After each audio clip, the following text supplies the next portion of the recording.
Hello दोस्तों, welcome to Hindi with Priyanka channel. आज हम बात करने वाले हैं कानों में कंगना कहानी को देखेंगे। ठीक है, यूजीसी नेट यूनिट 7 में लगी हुई कहानी है कानों में कंगना। राजा राधिका रमण प्रसाद सिंह का है कहानी और इसका प्रकाशन वर्ष 1913 ईस्वी है और यह हिंदू पत्रिका में प्रकाशित है। ठीक है, तो इतने महत्वपूर्ण पॉइंट जरूर पूछे जाते हैं और आगे हम पहले इसको हम कहानी लाइन टू लाइन देखेंगे। इसके बाद हम ये दृष्टि वाली बुक से जो महत्वपूर्ण तथ्य दिए गए हैं उसको हम देखेंगे। ठीक है, तो इतना पूरा देखने के बाद आपका परीक्षा में एक भी क्वेश्चन इस कहानी से गलत नहीं होगा और यहाँ से हर बार परीक्षा में इन कानों में कंगना से क्वेश्चन बनते हैं। ठीक है, तो चलिए पहले कहानी लाइन टू लाइन पढ़ते हैं। ठीक है, चैनल पर नहीं तो प्लीज चैनल को सब्सक्राइब कर लीजिएगा ताकि आपको हर वीडियो मिलती रहे।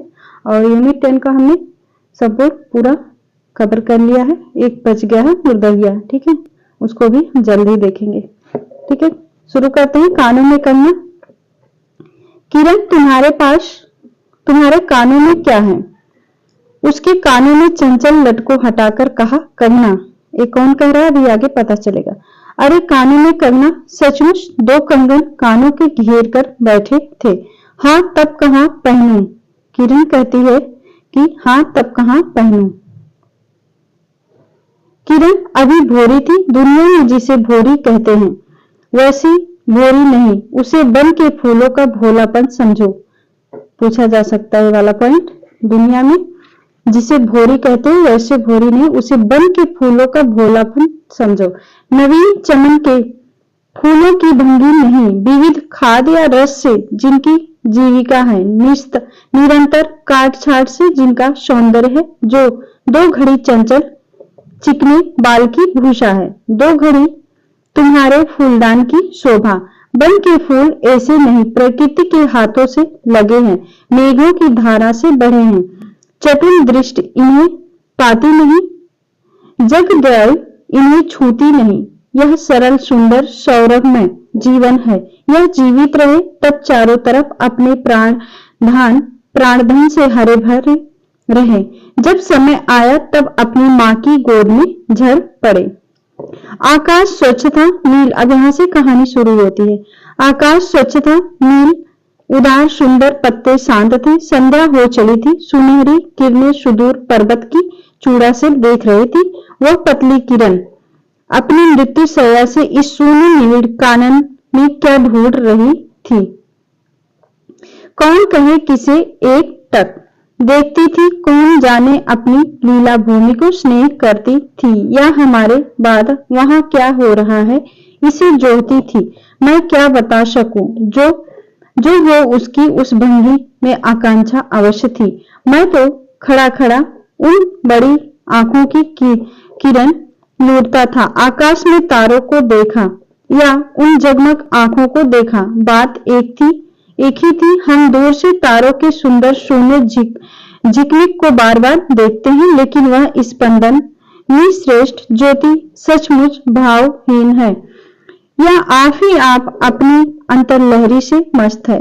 इसे जानना आसान नहीं। हमारी ऐसी आंखें कहा कि उनके सहारे उस निगूढ़ अंतर में डूबकर था ले। आगे मैं रसाल की डोली थामकर पास ही खड़ा था। वह बालों को हटाकर कंगन दिखाने की भंगी प्राणों में रह रहकर उठती थी। जब माखन चुराने वालों ने गोपियों के सिर के मटके को तोड़कर उनके भीतर किले को तोड़ डाला या नूरजहां का जिक्र है। ठीक है, नूरजहां ने अंचल से कबूतर को उड़ाकर शाह के कठोर हृदय की तज्जिया उड़ा दी। फिर नदी के किनारे वसंत वल्लभ रसाल पल्लव की छाया में बैठी किसी अपरूप बालिका की यह सरल स्निग्ध भंगिमा एक मानव अंतर पर क्यों न दौड़े। किरण इन आंखों के सामने प्रतिदिन आती ही जाती थी। कभी आम के टिकोरे से आंचल भर लाती, कभी मोल श्री के फूलों की माला बना लाती। किस फूल से माला बनाती थी पूछा जा सकता है, मौल श्री। ठीक है, लेकिन कभी भी ऐसी बाल सुलभ लीला आंखों से होकर हृदय तक नहीं उतरी। आज क्या था, कौन शुभ या अशुभ क्षण था कि अचानक वह बनैली लता मंदार माला से भी बनेली लता मंदार माला से भी मनोरम दिख पड़ी। कौन जानता था कि चाल से कुचाल जाने में, हाथों से कंगन भूलकर कानों में पहनने में इतनी माधुरी है। 2 टके के कंगने में इतनी शक्ति है। गोपियों को कभी स्वप्न में भी नहीं झलका था कि बांस की बांसुरी में घूंघट खोलकर नया देने वाली शक्ति भरी है। मैंने चटपट उसके कानों से कंगन उतार लिया, फिर धीरे धीरे उसकी उंगलियों पर चढ़ाने लगा। ना जाने उस घड़ी कैसी खलबली थी। मुंह से अचानक निकल आया, किरण, आज की यह घटना मुझे मरते दम तक ना भूलेगी। यह भीतर तक बैठ गई। मोस्ट इंपॉर्टेंट ये वाला कथन पूछा गया है कई बार। किरण, आज की यह घटना मुझे मरते दम तक ना भूलेगी, यह भीतर तक बैठ गई है। यह कौन कहता है? नरेंद्र कहता है। ठीक है, आगे है, उसकी बड़ी बड़ी आंखें और बड़ी हो गई, और भी बड़ी हो गई। मुझे चोट सी लगी। मैं तत्क्षण योगेश्वर की कुटी की तरफ चल गया। ठीक है, एक कौन है? योगेश्वर थे, किरण के पिता। ठीक है, प्राण भी उसी समय नहीं चल दिए, यही विस्मय था।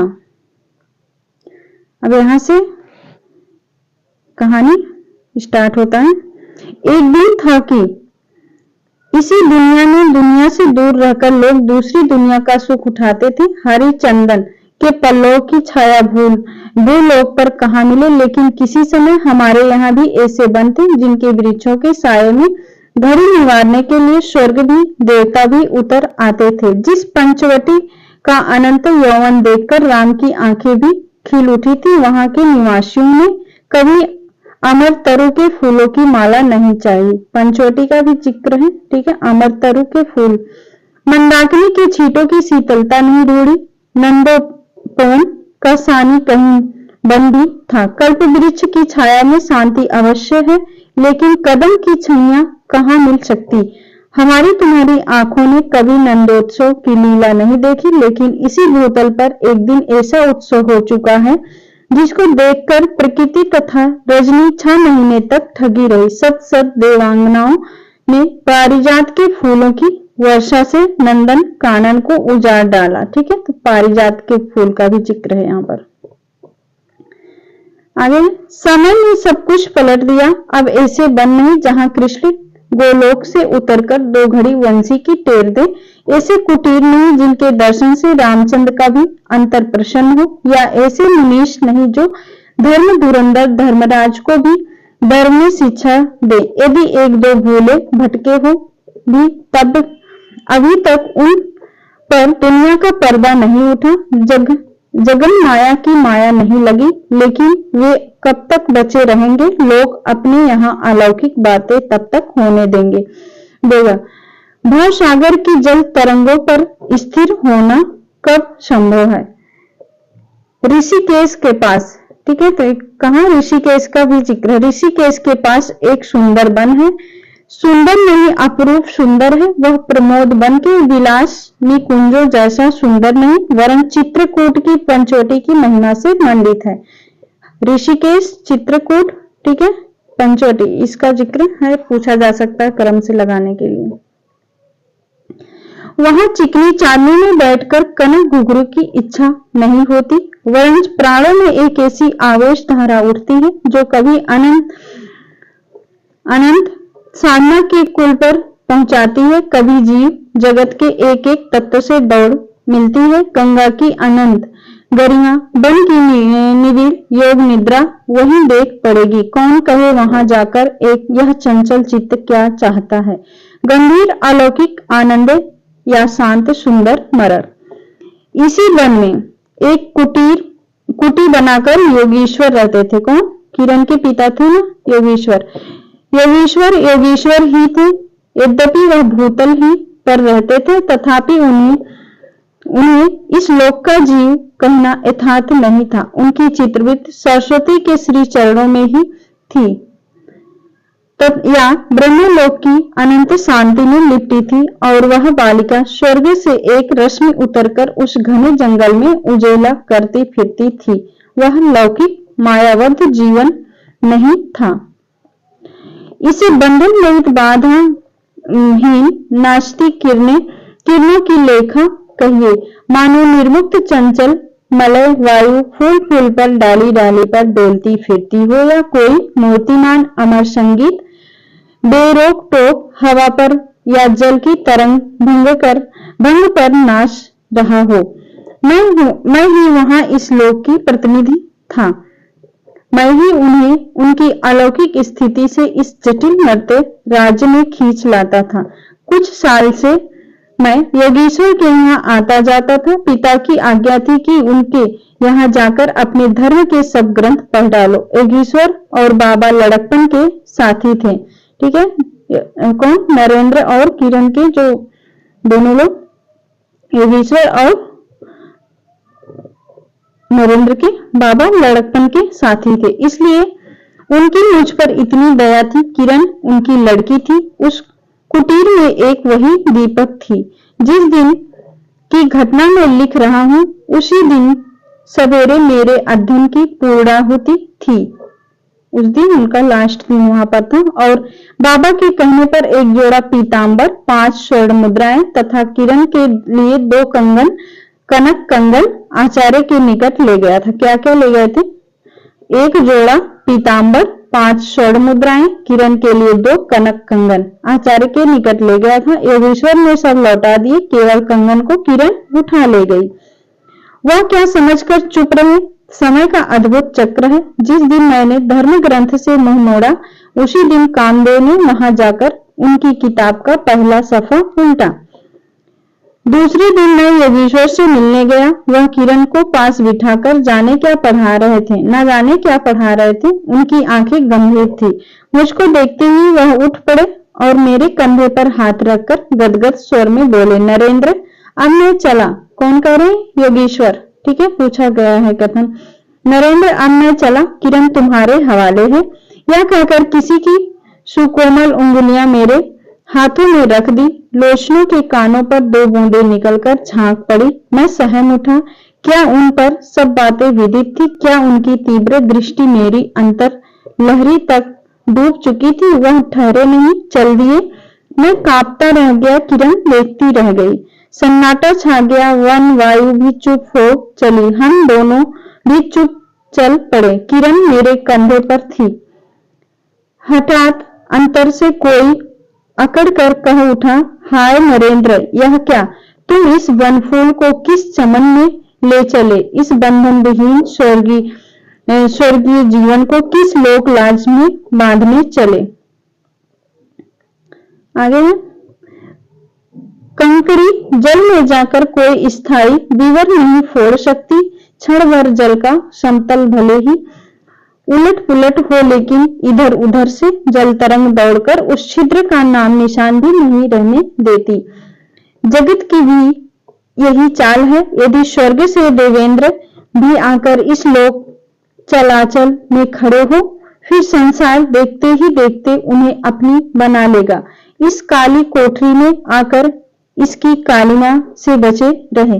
ऐसी शक्ति अब आकाश कुसुम में ही समझो। 2 दिन में राम हाय जानकी कहकर बन बन बोलते फिरे। 2 क्षण में यही विश्वामित्र को भी स्वर्ग से घसीट लाया। किरण की भी यही अवस्था हुई। कहाँ प्रकृति की निर्मुक्त गोद, कहाँ जगत का जटिल बंधन पास कहाँ से कहाँ आ पड़ी। वह अलौकिक भोलापन, वह निसर्ग उच्छ्वास हाथों हाथ लुट गए। उस वन फूल की विमल कांति लौकिक चमन की मायावी मनोहारिता में परिणत हुई। अब आंखें उठाकर आकाश से नीरव बातचीत करने का अवसर कहां से मिले? मलय वायु से मिलकर मलयाचल के फूलों की पूछताछ क्यों कर हो? आगे, जब किशोरी नए सांचे में ढल कर उतरी, उसे पहचानना भी कठिन था। अब वह अब लाल चोली हरी साड़ी पहनकर, क्या लाल चोली हरी साड़ी, किस कलर की साड़ी थी? हरी साड़ी पहनकर, सर पर सिंदूर रेखा सजती और हाथों में कंगन, कानों की बाली, गले की कंठी तथा कमर की करधनी दिन दिन उसके चित्त को नचाए मारती थी। जब वह सज धज कर चादरी में कोठे पर उठती तो और वसंत वायु उसके आंचल में मोतियों की लपट लाकर मेरे बरामदे में भर देता। फिर किसी मतवाली माधुरी या तीव्र मदिरा के नशे में मेरा मस्तिष्क घूम जाता और मैं चटपट अपना प्रेम चित्कार फूलदार रंगीन चिट्ठी में भरकर जूही के हाथ ऊपर भिजवाता या बाजार से तोड़कर कटकी गहने व विलायती चूड़ी खरीद लाता। किसके हाथों? जूही पात्र है, जूही, ठीक है। लेकिन जो हो, अब भी कभी कभी उसके प्रफुल्ल वदन पर उस आलोक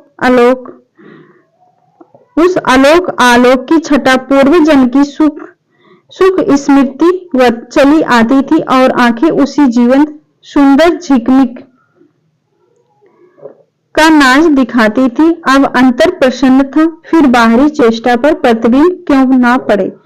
यह भी 1-2 साल मुरादाबाद में कट गए। मुरादाबाद, ठीक है। एक दिन मोहन के यहाँ नाच देखने गया। पूछा गया है ये वाला कथन, ठीक है। मुरादाबाद का जिक्र है और नरेंद्र का दोस्त था मोहन, ठीक है। नाच देखने गया था, मोहन के यहाँ नाच देखने गया। वहीं किन्नरी से आंखें मिली। किन्नरी का भी जिक्र है। किन्नरी मिली, क्या लीन हो गई। नवीन यौवन, कोकिल कंठा, चतुर चंचल चेष्टा तथा मायावी चमक। अब चित्त को चलाने के लिए और क्या चाहिए। किन्नरी सचमुच किन्नरी ही थी, नचाने वाली नहीं, नाचने वाली थी, ठीक है। ये भी पूछा गया है, नरेंद्र का कथन है। पहली बार देखकर उसे इस लोक की सुंदरी समझना दुस्तर था। एक लपट जो लगती किसी नशा सी चढ़ जाती। यारों ने मुझे और भी चढ़ा दिया। आंखें मिलती मिलती मिल गई, हृदय को भी साथ साथ घसीट ले गई। फिर क्या था, इतने दिनों की धर्म शिक्षा, 7 वत्सर की पूज्य लक्ष्मी, बाप दादों की कुल प्रतिष्ठा, पत्नी से पवित्र प्रेम, एक एक करके उस प्रतीप्त वासना कुंठ में भस्म होने लगे। अग्नि और भी बढ़ती गई। किन्नरी की चिकनी दृष्टि, चिकनी बातें भी बरसाती रही। घर बार सब जल उठा, मैं भी निरंतर जलने लगा। लेकिन ज्यों-ज्यों जलता गया, जलने की इच्छा जलाती रही। 5 महीने कट गए, नशा उतरा नहीं। बनारसी साड़ी, क्या क्या देता था किन्नरी को। बनारसी साड़ी, फारसी जैकेट, मोती का हार, कटकी, कर्णफूल, सब कुछ लाकर उस मायाकारी के अलंकृत रंजित चरणों पर रखे। किरण हेमंत की मालती बनी थी, जिस पर एक फूल नहीं, एक पल्लव नहीं। घर की वधू क्या करती, जो अनंत सूत्र से बंधा था, जो अनंत जीवन का संगी था, वही हाथों हाथ पराये के हाथ बिक गया। फिर ये तो 2 दिन की चकमकी खिलौने थे, इन्हें शरीर बदलते क्या देर लगे। दिन भर बहानों की माला गूंथ गूंथ कर किरण के गले में और शाम को मोती की माला उस नाचने वाले के गले में सशंक निर्लज्ज डाल देना, यही मेरा जीवन निर्वाह था। एक दिन सारी बातें खुल गई। किरण पछाड़ खाकर भूमि पर जा पड़ी। उसकी आंखों में आंसू ना थे और मेरी आंखों में दया ना थी। पूछा गया है ये वाला कथन। उसकी आंखों में आंसू ना थी, मेरी आंखों में दया ना थी। बरसात की रात थी, रिमझिम रिमझिम रिमझिम बूंदों की झड़ी थी। चांदनी मेघों से आंख मुदोवल खेल रही थी। बिजली काले कपाट से बार बार झांकती थी, किसे चंचला देखती थी तथा बादल किस मरोड़ से रह रहकर चिल्लाते थे। इन्हें सोचने का मुझे अवसर नहीं था। मैं तो किन्नरी के दरवाजे से हताश लौटा था। आंखों के ऊपर न चांदनी थी, न बदली थी। त्रिशंकु ने स्वर्ग को जाते जाते बीच में ही टक्कर किस दुख को उठाया और मैं तो अपने स्वर्ग के दरवाजे पर सर रखकर निराश लौटा था। मेरी वेदना क्यों ना बड़ी हो, क्योंकि उसके पास अब देने को कुछ नहीं रह गया था, तो वो लौटा उठा था वहां से, किन्नरी के यहाँ से, ठीक है। हाय, मेरी अंगुलियों में एक अंगूठी भी रहती तो उसे नजर कर उसके चरणों पर लौटता।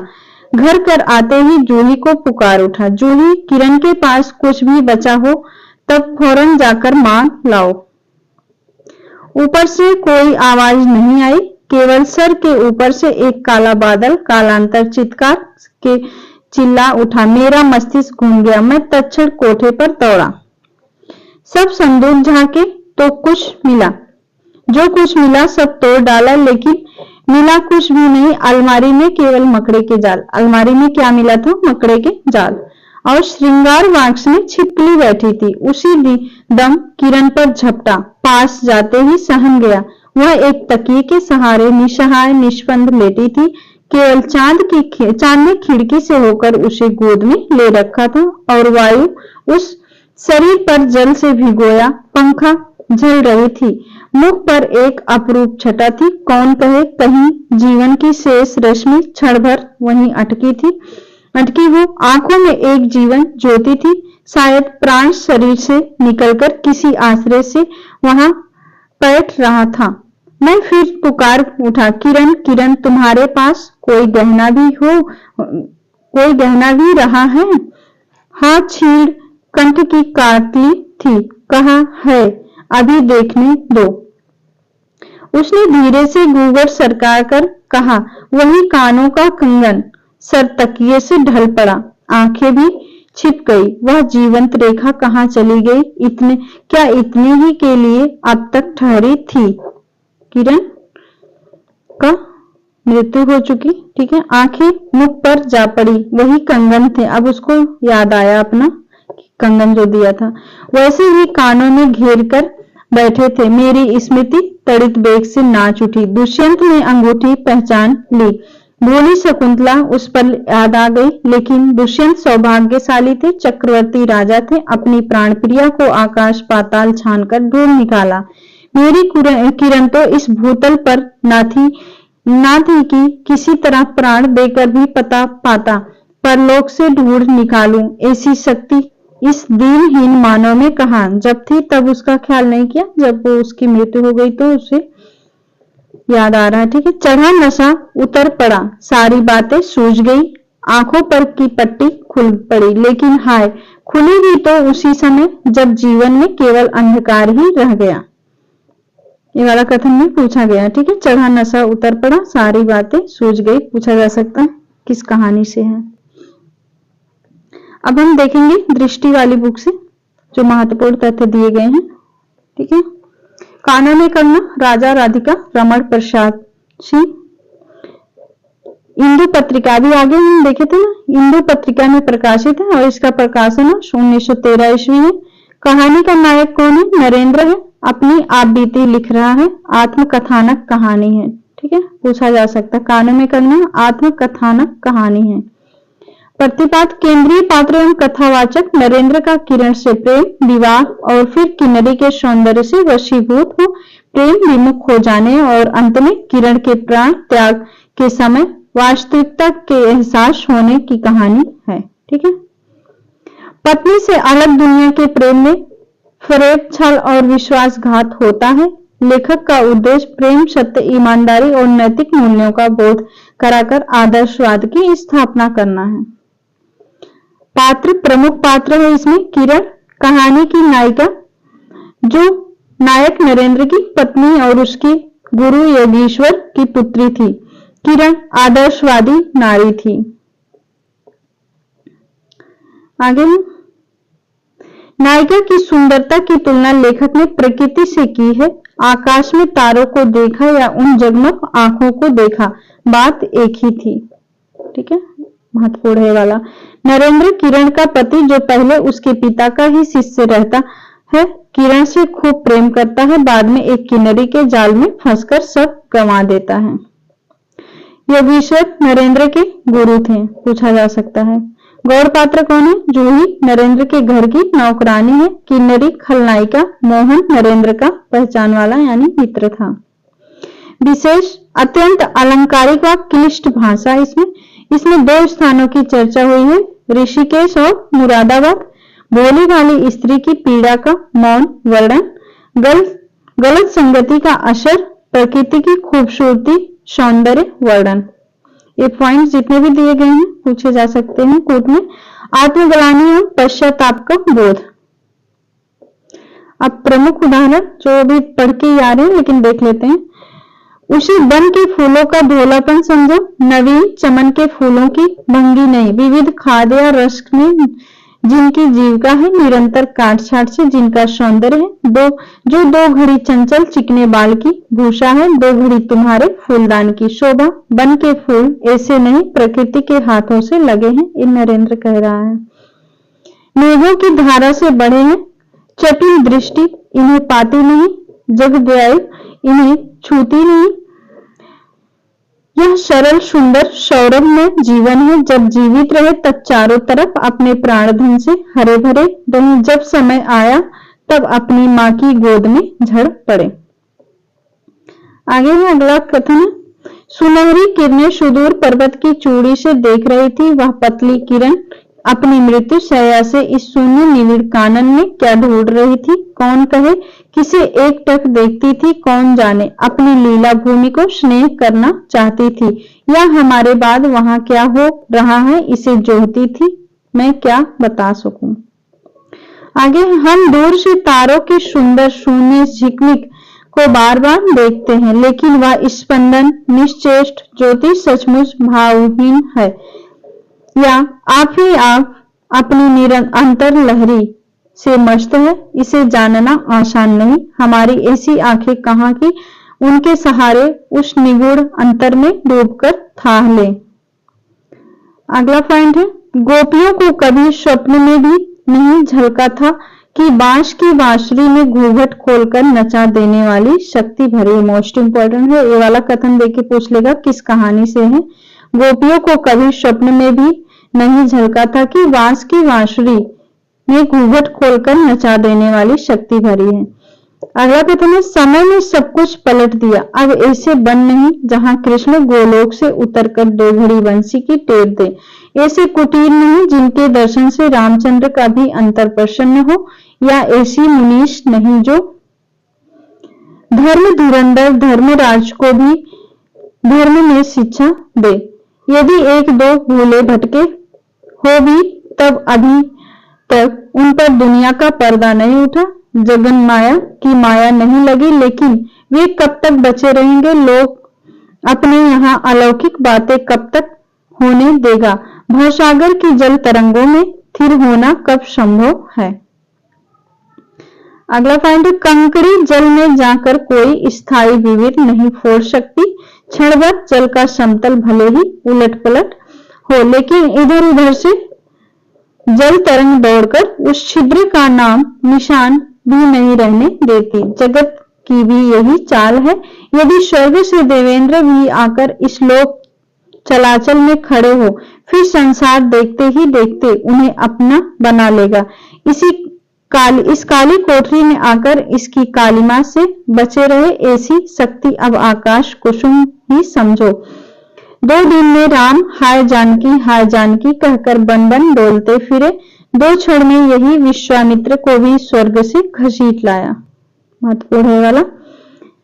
चढ़ा नशा, अभी हम देखे थे लास्ट में ना, चढ़ा नशा उतर पड़ा, सारी बातें सूझ गई, आंखों पर की पट्टी खुल पड़ी, लेकिन हाय खुली ही तो उसी समय जब जीवन में केवल अंधकार ही रह गया।